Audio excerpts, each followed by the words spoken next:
Hello everyone, this is Sponge64's tutorial on how to make a SpongeBob title card. And this will be done in GIMP, although you can recreate this in every other type of program. Go ahead and be my guest. This is suggested by Pink Pug Princess on how I made my signature. And it's this right here. Here's a little bit more zoomed in. I had to compress it for the website, but yeah, you get the point. We're gonna make a title card together. You're gonna need a few things for this. You're gonna need, obviously, a web browser, which I can tell you're using right now. You're gonna need GIMP, and you're gonna need the knowledge on how to spell. So the first thing you're gonna search up is go on Google or Firefox, or I use Firefox, shut up. Textless title cards, and I also recommend adding SpongeBob at the end. But I search up so much SpongeBob material anyways that I can kind of just search this up and get what I want. So if you go here on the SpongeBob fan and wiki, obviously on fandom, it has an extensive list of every single title card you could imagine. I recommend going down to the custom title cards though, which takes up about 2/3 of the whole site. And just find one. Just go to a random point or something like that and just scroll until you find one. I already picked one for examples, and it's actually going to be two, because you need to select two. You need to select a background and a texture.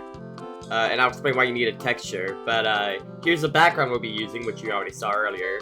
And here's the texture we'll be using. So the first thing we're going to do, obviously, is go to our GIMP, and we're going to import the image, obviously. And we're going to crop it here. So after we get it to 4x3, we crop it to whatever point we want. I kind of want to crop it here. So we double click, and we got a 4x3 example here. And our next step will be actually inputting the text to say whatever we want. And because this was suggested by little pink pug here, we're gonna make a title card just for them. And the two fonts you're gonna be using is SpongeBoy Angular and SpongeBoy Me Bob, which I'll link it in the description, don't worry. And you're gonna set the text size to whatever you want. I just wanna see what it's at right now. Way too big. So we're gonna set that to about maybe 128. And once we get it to a size we want, we can just type. But we don't want to just type the whole thing. No, no, no. What we want to type, and I'm going to switch it back to 128, I'm so sorry. We have to type every individual letter. Okay, so this is Pink Pug Princess. Obviously, it's looking extremely basic, and absolutely no one wants to use this for anything, right?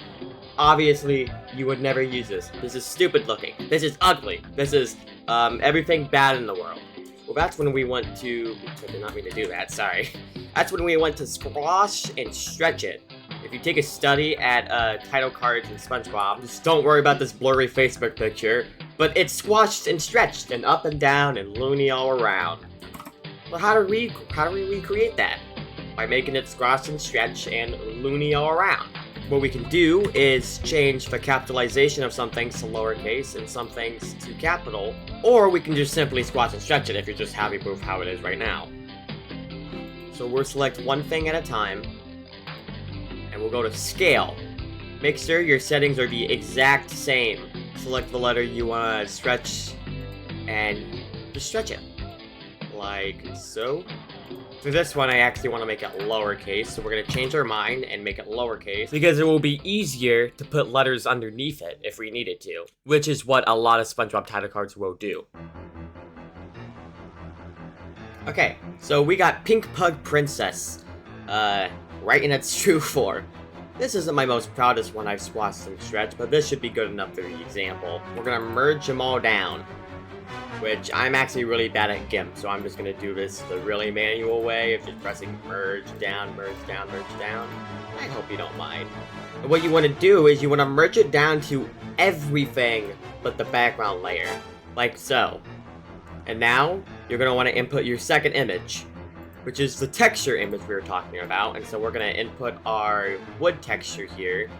Scale it to about whatever we like. Right, so you can keep it the same scale it's at now, or you can lower the scale. Personally, I think we're fine as is. I will lower it slightly so the texture is better quality for the text. So you're just gonna want to put it all the way over your text and set one of these layer modes to whatever you think looks best. I like multiply here, but you might notice it's also getting into the background, and that's fine. When we merge these two layers here, it actually won't show that at all, and only show it on the text. But wait, now our text is an ugly green, and that's okay. We can change the colors on our own. I'm gonna change it to something I like here.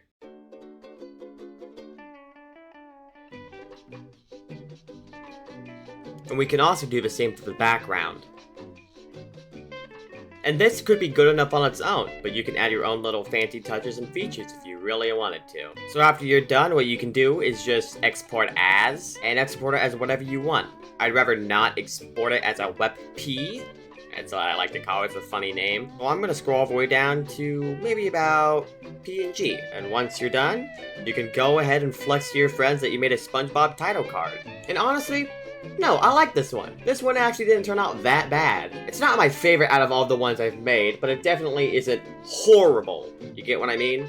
Yeah, I don't have any more to say, and I don't know how to do an outro, so I might just end it at a certain moment. You never know if I'm gonna end it now, you never know if I'm gonna end it later.